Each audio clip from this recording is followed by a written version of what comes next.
Hi everyone, അപ്പോൾ എല്ലാവർക്കും spoken English സീരീസിന്റെ മറ്റൊരു അധ്യായത്തിലേക്ക് സ്വാഗതം.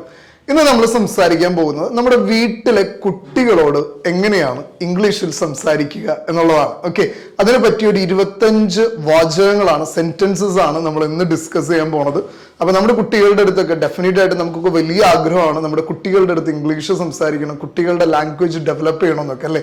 അതിന് വേണ്ടിയിട്ടാണ് പലപ്പോഴും നമ്മുടെ കുട്ടികളെ നല്ല സ്കൂളുകളിലൊക്കെ നമ്മൾ വിടുന്നത്. പക്ഷെ പലപ്പോഴും നമ്മളത് വീട്ടിൽ കൂടി കുട്ടികളുടെ അടുത്ത് പ്രാക്ടീസ് ചെയ്യുമ്പോൾ 2 ഗുണമുണ്ട്. ഒന്ന്, നമ്മളുടെ ലാംഗ്വേജ് നമ്മൾ ഡെവലപ്പ് ചെയ്യും, ഒപ്പം കുട്ടികളുടെ ലാംഗ്വേജ് കൂടി ഡെവലപ്പ് ചെയ്യാനുള്ള സാധ്യത കൂടുതലാണ്. ഓക്കെ, ഇത് കുട്ടികളുടെ അടുത്ത് മാത്രം ഉപയോഗിക്കാൻ പറ്റുന്ന സെന്റൻസസ് അല്ല കേട്ടോ, അതിനപ്പുറത്തേക്ക് നിങ്ങൾക്ക് നിങ്ങളുടെ ഡേ ടു ഡേ ലൈഫിൽ ഉപയോഗിക്കാൻ പറ്റും. അപ്പൊ നമുക്ക് നമ്മുടെ ആദ്യത്തെ സെന്റൻസിലേക്ക് പോവാം. നമ്മുടെ കുഞ്ഞ് ഉറങ്ങിക്കിടക്കാണ്. ഓക്കെ, അപ്പൊ രാവിലെ നമുക്ക് അവനെ വിളിച്ചെണീപ്പിക്കണം. സ്വതവേ നമ്മുടെ കുട്ടികൾക്കൊക്കെ എണീക്കാൻ വലിയ മടിയാണ്. അപ്പൊ നമ്മൾ എങ്ങനെ ഇംഗ്ലീഷിൽ അവരെ വിളിക്കുക? എങ്ങനെയാ വിളിക്കുക? ഇപ്പൊ നമ്മൾ ഒരു ആൽബിൻ എന്നാണെന്ന് വിചാരിച്ചു. Hey Albin, it's time to get up. എന്താ പറയാ? It's time to get up. എണീക്കാൻ സമയമായി, ഉണരാൻ സമയമായി എന്ന് നമ്മൾ പറയാണ്. എങ്ങനെ? It's time to get up. വേണമെങ്കിൽ എൻ്റെ കൂടെ ഒന്ന് പ്രാക്ടീസും കൂടി ചെയ്ത് നോക്കിക്കോട്ടോ, അപ്പൊ കുറച്ചും കൂടി എളുപ്പമായിരിക്കും. എങ്ങനെയാണ്? It's time to get up. എങ്ങനെയാണ്? It's time to get up. അപ്പൊ അവനെ നമ്മൾ വിളിച്ചെണീപ്പിച്ചു. അവന്റെ പ്രഭാത കർമ്മങ്ങളൊക്കെ ചെയ്ത് കഴിഞ്ഞാൽ നമ്മൾ അവനെ ബ്രേക്ക്ഫാസ്റ്റ് കഴിക്കാനായിട്ട് വിളിക്കും, ഇല്ലേ? നമ്മൾ എങ്ങനെ വിളിക്കാം? Come and have your breakfast. ഇങ്ങനെ പറയാ, come and have your breakfast. വായു, വന്ന് ഭക്ഷണം കഴിക്കുമെന്ന് പറയും, അല്ലേ? Come and have your breakfast. അവൻ ബ്രേക്ക്ഫാസ്റ്റ് ഒക്കെ കഴിക്കാൻ കൊടുത്തു. സ്വതവേ നമ്മൾ ഒരു ഗ്ലാസ് പാൽ അവിടെ വെച്ചിട്ടുണ്ടെന്ന് വിചാരിച്ചു. സ്വതവേ നമ്മുടെ കുഞ്ഞുങ്ങൾക്ക് പാല് കുടിക്കാനൊക്കെ ഭയങ്കര മടിയാണ്, മിൽക്കൊക്കെ കഴിക്കാനായിട്ട് ഭയങ്കര മടിയാണ്. അപ്പൊ നമ്മൾ ചോദിക്കുകയാണ്, did you have your milk എന്ന് ചോദിക്കുകയാണ്. എന്താണ്? നീ പാല് കഴിച്ചോ? Did you have your milk എന്ന് ചോദിക്കുകയാണ്. അപ്പൊ അവൻ ചിലപ്പോൾ അതിന് യെസ്സോ നോയോ എന്നൊക്കെ പറയുന്നുണ്ടാവും. നമ്മുടെ കുട്ടികൾക്ക് മറ്റൊരു പ്രശ്നമുണ്ട്. എന്താ? അവർ മിക്കവാറും ബ്രേക്ക്ഫാസ്റ്റും ലഞ്ചും ഒക്കെ കഴിക്കുന്നത് TV കണ്ടുകൊണ്ടൊക്കെ അല്ലെങ്കിൽ മൊബൈലൊക്കെ നോക്കിക്കൊണ്ടായിരിക്കും. അപ്പൊ നമ്മളിപ്പോ സ്വതവേ പറയുന്ന ഒരു സാധനമുണ്ട്, ഇതിങ്ങനെ വെച്ചുകൊണ്ടിരിക്കണമെന്ന് വേഗം കഴിച്ചേ എന്ന് പറയും, അല്ലേ? ഇങ്ങനെ വെച്ചുകൊണ്ടിരിക്കല്ലേ, ഒന്ന് വേഗം കഴിക്ക് എന്ന് പറയും. അപ്പൊ നമ്മൾ എങ്ങനെ പറയാം? Eat fast. Okay, eat fast. എങ്ങനെ പറയാം? ഈറ്റ് ഫാസ്റ്റ് എന്ന് പറയും നമ്മൾ, ഈറ്റ് ഫാസ്റ്റ്. അപ്പൊ ഇനി നമ്മുടെ കുഞ്ഞുങ്ങൾ ഇങ്ങനെ സ്ലോ ആയിട്ടൊക്കെ ഭക്ഷണം കഴിക്കുമ്പോൾ ചെന്നിട്ട് പറയണം, ഏയ് ഈറ്റ് ഫാസ്റ്റ്, ഏയ് ഈറ്റ് ഫാസ്റ്റ്, ഈറ്റ് ഫാസ്റ്റ് എന്നൊന്നും പറഞ്ഞേക്കണം കേട്ടോ. നമ്മൾ ഭക്ഷണമൊക്കെ അവരങ്ങനെ ഫാസ്റ്റ് ആയിട്ടൊക്കെ കഴിക്കാൻ പറഞ്ഞു കഴിയുമ്പോൾ സ്വതവേ നമ്മുടെ മക്കളുടെ ഒരു പ്രശ്നമാണ്, ഭക്ഷണമൊക്കെ ചിലപ്പോൾ ഒരു ഇങ്ങനെ ബാലൻസ് വെക്കും, വേസ്റ്റ് ആക്കിയൊക്കെ കളയും. ഇപ്പൊ നമ്മൾ പറയുന്നത് ഡോണ്ട് വേസ്റ്റ് യുവർ ഫുഡ്. എന്താ പറയാ? Don't waste your food. ഭക്ഷണം പാഴാക്കി കളയരുത്. Okay, don't waste your food. Okay, അത് നിർബന്ധമായിട്ട് നമ്മുടെ പിള്ളേരുകളെ പഠിപ്പിക്കേണ്ട ഒരു സംഗതിയാട്ടോ, ഭക്ഷണം വേസ്റ്റ് ആക്കി കളയല്ലേ എന്ന്. അപ്പൊ നമ്മളതൊന്ന് ഇംഗ്ലീഷിൽ തന്നെ ഒന്ന് പ്രാക്ടീസ് ചെയ്യുന്നത് നല്ലതാണ്. Don't waste your food. മറ്റൊന്നാണ് നമ്മൾ ഭക്ഷണം താഴെ കളയരുതെന്ന് പറയും മക്കളോട്, അല്ലേ? ഭക്ഷണം താഴെ കളയരുതെന്ന് പറയും. എങ്ങനെ പറയാം? Don't drop your food down. Okay, don't drop your food down. ഭക്ഷണം താഴെ കളയരുത്. എങ്ങനെയാ പറയാ? Don't drop your food down. ഭക്ഷണം താഴെ കളയരുത്. അത് കഴിഞ്ഞ് ഭക്ഷണമൊക്കെ കഴിഞ്ഞ് കഴിയുമ്പോൾ നമ്മൾ പറയാണ്, പോയി വസ്ത്രം മാറ്. ഓക്കെ, പോയി വസ്ത്രം മാറ്. അവൻ സ്കൂളിലൊക്കെ പോകുന്ന അല്ലെങ്കിൽ മറ്റെവിടെയിലൊക്കെ പോകുന്ന ഒരു കുഞ്ഞാണ്. അപ്പൊ നമ്മൾ അവനെ ബ്രേക്ക്ഫാസ്റ്റ് ഒക്കെ കഴിച്ചിട്ടാണ് വസ്ത്രം മാറ്റിക്കുന്നത്. അപ്പൊ അവനോട് പറയാണ്, പോയി വസ്ത്രം മാറ് എന്ന് പറയും. നിങ്ങളൊന്ന് പറഞ്ഞു നോക്കിയത് ഇംഗ്ലീഷിൽ, പോയി വസ്ത്രം മാറും ഒന്ന് പറഞ്ഞു നോക്കിക്കേ, ഒന്ന് ട്രൈ ചെയ്ത് നോക്കിക്കേ. ഓക്കെ, പറഞ്ഞു കഴിഞ്ഞെങ്കിൽ നിങ്ങൾ പറഞ്ഞത് ഇത് തന്നെയാണോ നോക്കിക്കോ. Go and change your dress. എന്താണ്? Go and change your dress. Okay, പോയി വസ്ത്രം മാറും. ഇങ്ങനെ പറയാം, go and change your dress എന്ന് പറയും നമ്മൾ. അത് കഴിയുമ്പോൾ നമ്മുടെ കൊച്ചു ഡ്രസ്സൊക്കെ മാറിയിട്ട് അവൻ കുറച്ച് അലസഭാവത്തിൽ TV കാണാനായിട്ട് ഇരിക്കാന്ന് വിചാരിച്ചു. അപ്പൊ നമ്മൾ സ്വന്തം കുട്ടികൾ TV കാണുമ്പോൾ പറയുന്ന ഒരു ഡയലോഗ് ഉണ്ട്. എന്താണ്? TV ഒക്കെ കണ്ടത് മതി, പോയി പഠിക്കാൻ നോക്ക് എന്ന് പറയും, അല്ലേ?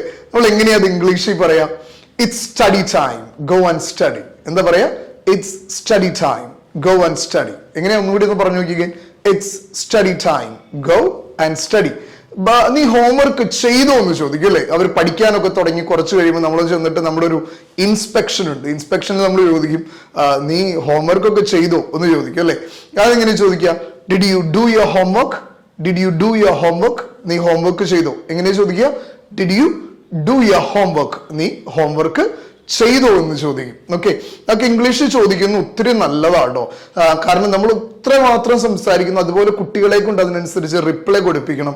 അങ്ങനെ വരുമ്പോഴാണ് അവർക്കും ലാംഗ്വേജ് ഡെവലപ്പ് ചെയ്യാൻ, വീട്ടിൽ നിന്ന് ലാംഗ്വേജ് ഡെവലപ്പ് ചെയ്യാനുള്ള ഒരു സാധ്യത വരുള്ളൂ. ഓക്കെ, ഇപ്പൊ നമ്മൾ പറഞ്ഞു വന്നത് നീ ഹോംവർക്ക് ചെയ്തു എന്നുള്ളതാണ്. എന്താണ് അതിന്? Did you do your homework.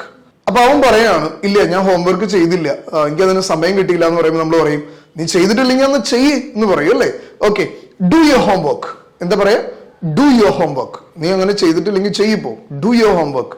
Homework ചെയ്യ് എന്ന് പറയും. ഓക്കെ, എങ്ങനെയാണ് പറയാ? Do your homework. ഇനി നമ്മുടെ കുഞ്ഞുങ്ങൾ ഒത്തിരി സമയം ടി വി കണ്ടുകൊണ്ടിരിക്കുമ്പോൾ നമുക്ക് ഇംഗ്ലീഷിൽ പറയണം, നീ കുറെ നേരമായിട്ടോ ടി വി കാണുന്നു എന്ന് പറയണം. ഓക്കെ, നമ്മളൊരു വാർണിംഗ് കൊടുക്കും അല്ലേ. നമ്മൾ ടി വി നിർത്തടാന്നൊന്നും പറയില്ല, പകരം നമ്മൾ പറയും നീ ഒത്തിരി നേരമായി ടി വി കാണുന്നു എന്ന് പറയും അല്ലേ. അതെങ്ങനെയാ പറയാ? You have been watching TV for a long time. Okay, you have been watching TV for a long time. നീ ഒത്തിരി സമയമായി ടി വി കണ്ടുകൊണ്ടിരിക്കണം, അപ്പൊ ഈ പരിപാടി അവസാനിപ്പിച്ചൊന്നൊരു വാർണിംഗ് കൊടുക്കുകയാണ്. എങ്ങനെ? You have been watching TV for a long time. Okay, അപ്പൊ ഒന്നുകൂടെ നിങ്ങളും കൂടി ഒന്ന് പ്രാക്ടീസ് ചെയ്തിട്ട് ഒന്നുകൂടെ എൻ്റെ കൂടെ ഒന്ന് പറഞ്ഞു, you have been watching TV for a long time. അത് കഴിഞ്ഞ് നമ്മൾ അവനോട് പറയാണ്, ഇത്ര നേരമായി ഈ ടി വി കണ്ടുകൊണ്ടിരിക്കണേ, ഒന്ന് ബ്രേക്ക് എടുക്ക്, പുറത്തൊക്കെ ഒന്ന് പോയി ഒന്ന് മണ്ണിലൊക്കെ കളിക്കുകയെന്നൊക്കെ പറയും അല്ലേ. അപ്പൊ വളരെ സിമ്പിൾ ആയിട്ട് നമുക്ക് അവിടെ പറയാം, take a break. Okay, take a break. അത് നമുക്ക് പല സ്ഥലത്തും ഉപയോഗിക്കാം കേട്ടോ. ഫോർ എക്സാമ്പിൾ, അവൻ ഒത്തിരി സമയം പഠിച്ചുകൊണ്ടിരിക്കുന്ന ഒരു കുട്ടിയാണ്, നമുക്ക് ചെന്നിട്ട് പറയാം take a break. Okay, take a break. അപ്പൊ പഠനത്തിൽ നിന്ന് ഒരു ബ്രേക്ക് എടുക്കും. അല്ലെങ്കിൽ അവൻ ഒരു ഒത്തിരി സമയം എന്തെങ്കിലും ജോലി ചെയ്തുകൊണ്ടിരിക്കുകയാണ് വീട്ടിൽ, നമുക്ക് ചെന്നിട്ട് പറയാം take a break. TV ഒത്തിരി സമയം കണ്ടുകൊണ്ടിരിക്കുകയാണ്, നമുക്ക് പറയാം ടേക്ക് എ ബ്രേക്ക്. അല്ലെങ്കിൽ മൊബൈൽ ഗെയിം ഒത്തിരി സമയം കളിച്ചുകൊണ്ടിരിക്കുന്ന കുഞ്ഞാണെങ്കിൽ നമുക്ക് ചെന്നിട്ട് പറയാം എന്ത്? Take a break. ഓക്കെ, അപ്പൊ ടേക്ക് എ ബ്രേക്ക്. ഓക്കെ, ഒരു നിങ്ങൾ കിറ്റ്കാറ്റിന്റെ ഒക്കെ പരസ്യത്തിലൊക്കെ കാണുന്ന ഒരു സാധനമാണ് ടേക്ക് എ ബ്രേക്ക് എന്ന് പറയുന്ന ഒരു സാധനം, റൈറ്റ്? ഇനി നമ്മൾ കുഞ്ഞിനോട് ചോദിക്കുകയാണ്, നാളെ നിനക്ക് എക്സാം ഉണ്ടോ? ഓക്കെ, നാളെ നിനക്ക് എക്സാം ഉണ്ടോ? ഇനി നിങ്ങൾ ഇതൊന്ന് പറഞ്ഞു നോക്കി, ഇത് നിങ്ങൾക്കുള്ള ടാസ്ക്. നാളെ നിനക്ക് എക്സാം ഉണ്ടോ? എങ്ങനെ ഇംഗ്ലീഷ് പറയാം? ഒന്ന് ട്രൈ ചെയ്ത് നോക്കിയേ. കിട്ടിയോ? അപ്പൊ നിങ്ങൾ എന്നെ ഒന്ന് ലിസൺ ചെയ്തു.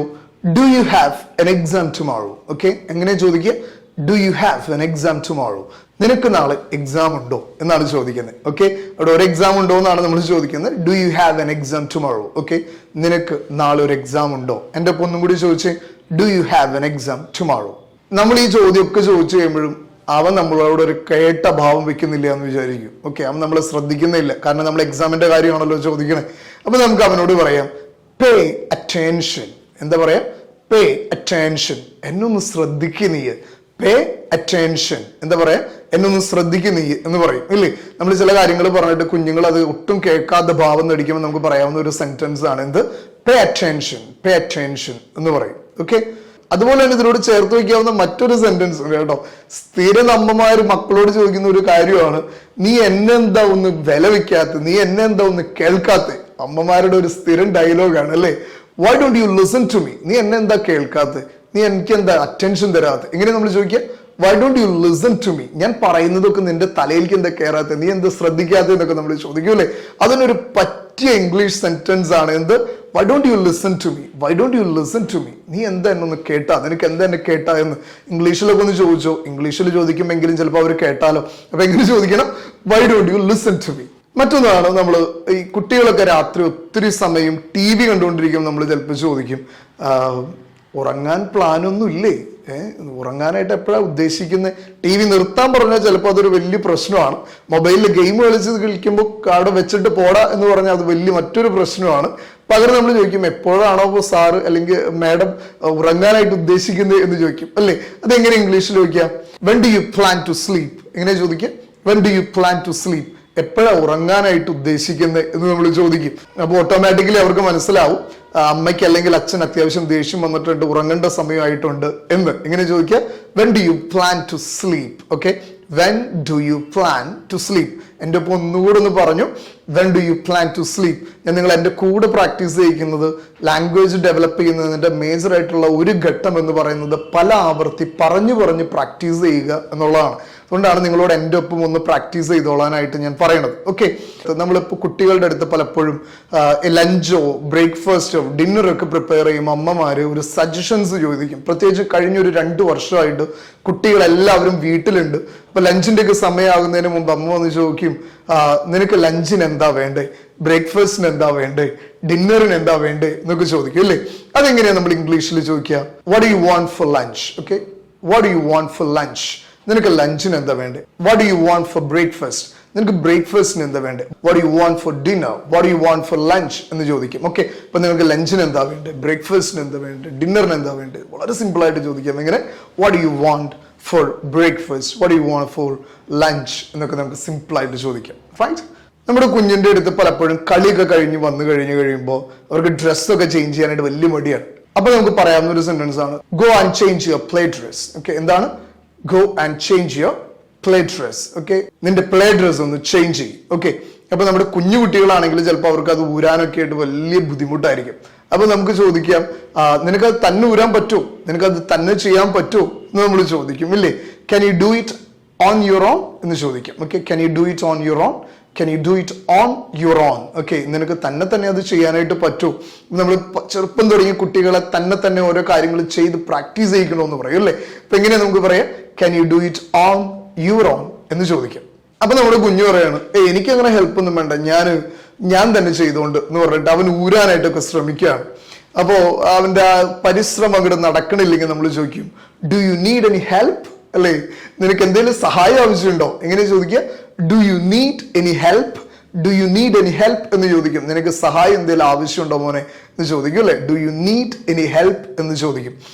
അത് കഴിഞ്ഞ് അവന് നമ്മൾ ഹെൽപ്പ് ഒക്കെ ചെയ്ത് കഴിഞ്ഞു, അവൻ ഇതെല്ലാം കഴിഞ്ഞ് കഴിയുമ്പോൾ നമ്മൾ പറയും, പോയി കുളിക്ക് എന്ന് പറയും. ഓക്കെ, എങ്ങനെ നമ്മൾ പറയാം?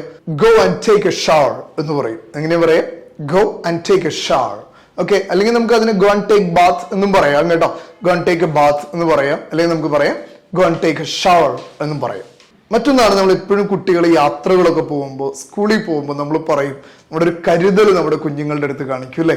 ദേ ശ്രദ്ധിക്കണം കേട്ടോ, ശ്രദ്ധിച്ചു പോകണം കേട്ടോ എന്നൊക്കെ പറയും നമ്മുടെ മക്കളുടെ അടുത്ത്, ഇല്ലേ? നമ്മളെങ്ങനെ പറയാ ഇംഗ്ലീഷില്? Be careful. എങ്ങനെയാ പറയാ? Be careful. ഓക്കെ, നന്നായിട്ട് ശ്രദ്ധിച്ചു പോകണം കേട്ടോ, ബി കെയർഫുൾ. നമ്മളിപ്പോൾ കുഞ്ഞ് സൈക്കിൾ ചവിട്ടാനായിട്ട് എടുക്കുമ്പോൾ നമ്മൾ പറയും ബി കെയർഫുൾ. നമ്മൾ ഒരു ഷോപ്പിലേക്ക് ഒരു സംഗതി മേടിക്കാനായിട്ട് കുഞ്ഞിനോട് പോകാനായിട്ട് പറയുമ്പോൾ നമ്മൾ പറയും എന്ത്? ബി കെയർഫുൾ എന്ന് പറയും. Okay, be careful. നമ്മുടെ കുഞ്ഞുങ്ങൾ വല്ലാതെ കുറുമ്പുകൾ കാണിക്കും, അല്ലെങ്കിൽ കുറെ ഇഷ്യൂസുകളൊക്കെ വീട്ടിൽ കാണിച്ചു വിടുമ്പോൾ നമ്മൾ പറയും ഡോണ്ട് മേക്ക് മെസ്. ഓക്കെ, എന്താ പറയാ? Don't make mess. ഓക്കെ, ഇതൊക്കെ കഴിഞ്ഞ് കഴിയുമ്പോഴേക്കും നമുക്ക് അത്യാവശ്യം നമ്മുടെ തലയിൽ സ്ക്രൂസ് ഒക്കെ അഴിഞ്ഞു പോയിട്ടുണ്ടാവും, നല്ല ദേഷ്യം വന്ന് തുടങ്ങിയിട്ടുണ്ടാവും. നമ്മളപ്പോൾ പറയും ഡോണ്ട് മേക്ക് മീ ആങ്ക്രി എന്ന് പറയും. എന്താ എന്റെ മലയാളം? എന്നെ ദേഷ്യം പിടിപ്പിക്കല്ലേ എന്നാണ്. ഓക്കെ, ആങ്ക്രി എന്ന് പറഞ്ഞാൽ ദേഷ്യം എന്നൊക്കെയാണ് കേട്ടോ. അപ്പൊ നമ്മൾ എന്താ പറയാ? ഡോണ്ട് മേക്ക് മീ ആങ്ക്രി എന്ന് പറയും, അല്ലേ? ഡോണ്ട് മേക്ക് മീ ആങ്ക്രി, എന്നെ വെറുതെ ദേഷ്യം പിടിപ്പിക്കല്ലേ കേട്ടോ, ദേഷ്യം പിടിപ്പിച്ചാൽ നിനക്ക് നല്ല തല്ല് കിട്ടാനുള്ള സാധ്യത ഉണ്ടെന്ന് പറയും. അപ്പൊ എങ്ങനെയാണ്? Don't make me ആങ്ക്രി. അപ്പൊ നമ്മൾ ഇനി അവസാനത്തെ സെന്റൻസിലേക്ക് വരാട്ടോ. നമ്മൾ കുഞ്ഞുങ്ങളോട് ഇടയ്ക്ക് ചോദിക്കും, നിനക്ക് പുറത്തേക്ക് പോകണോ, പുറത്തു പോയി ഒന്ന് കളിക്കണോ, പുറത്തേക്ക് ഒന്ന് കറങ്ങി അടിച്ച് വരാനൊക്കെ ആയിട്ട് പോകണോ എന്നൊക്കെ നമ്മൾ ചോദിക്കും, അല്ലെ? നമ്മൾ എങ്ങനെ ചോദിക്കുക? Do you want go out? Okay, do you want to go out? Okay, do you want to go out? നിനക്ക് പുറത്തേക്ക് പോകണോ? Do you want go out എന്ന് ചോദിക്കും. ഓക്കെ, അപ്പൊ ഞാൻ ചില സമയത്ത് വാണ്ട് ടു എന്നുള്ളതിനെ ഷോർട്ട് ആക്കിയിട്ടാണ് വോൺ എന്നുള്ള ഒരു യൂസേജ് ഉപയോഗിക്കുന്നത്. അതിന്റെ ഷോർട്ട് ഫോം ആണ്. നമ്മൾ എങ്ങനെ ചോദിക്കാം? Do you want go out? അതിന്റെ അർത്ഥം do you want to go out എന്നാണ്. ഓക്കെ, അപ്പോൾ ഇന്നു മുതൽ നമ്മുടെ കുട്ടികളുടെ അടുത്ത് ഇംഗ്ലീഷിലാണ് നമ്മൾ സംസാരിക്കുന്നുള്ളൂ എന്ന് മേക്ക് ഷുവർ ചെയ്യണം. ഇതിന്റെ രണ്ട് ഗുണങ്ങളാണ്. ആസ് ഐ സെഡ് ഏർലിയർ, നമ്മുടെ കുട്ടികളുടെ ഇംഗ്ലീഷും ഡെവലപ്പ് ചെയ്യും, നമ്മുടെ ഇംഗ്ലീഷും ഡെവലപ്പ് ചെയ്യും. നമ്മുടെ ഇംഗ്ലീഷ് പരിശീലിച്ച് പ്രാക്ടീസ് ചെയ്യാൻ ബെസ്റ്റ് പ്ലേസ് എന്ന് പറയുന്നത് നമ്മുടെ വീടുകളാണ് കേട്ടോ. ഇനി വിവാഹം കഴിക്കാത്തവരാണ്, ഞങ്ങൾ എപ്പോൾ ഞങ്ങളുടെ കുട്ടികളുടെ അടുത്ത് ഇംഗ്ലീഷ് സംസാരിച്ചിട്ട് ഡെവലപ്പ് ചെയ്യാനാ സാറേ എന്ന് ചോദിക്കുന്നവര്, വീട്ടിൽ അനിയനോ അനിയത്തിയോ ഒക്കെ ഉണ്ടെങ്കിൽ അവരുടെ അടുത്തും സെയിം ഡയലോഗ് ഇറക്കാം. മാതാപിതാക്കളുടെ ഏകദേശം ഉത്തരവാദിത്വം നമുക്കും കൂടി ഉണ്ട് അവരുടെ അടുത്ത്. ഓക്കെ, ഇനി അങ്ങനെയൊന്നും ഇല്ല എങ്കിൽ ഈ ഡയലോഗൊക്കെ പഠിക്കാൻ വേണ്ടിയിട്ടെങ്കിലും അമ്മയുടെ അടുത്ത് അച്ഛൻ്റെ അടുത്തെങ്കിലും ചോദിച്ച് ലാംഗ്വേജ് ഡെവലപ്പ് ചെയ്തോട്ടോ. അപ്പം മറ്റൊരു വീഡിയോ ആയിട്ട് വീണ്ടും കാണാം. Until than it's bye from Linto. വീണ്ടും പറയുന്നത് പോലെ പറയുകയാണ്, ലൈക്ക് ചെയ്യാനും ഷെയർ ചെയ്യാനും മറക്കല്ല് കേട്ടോ. Thank you.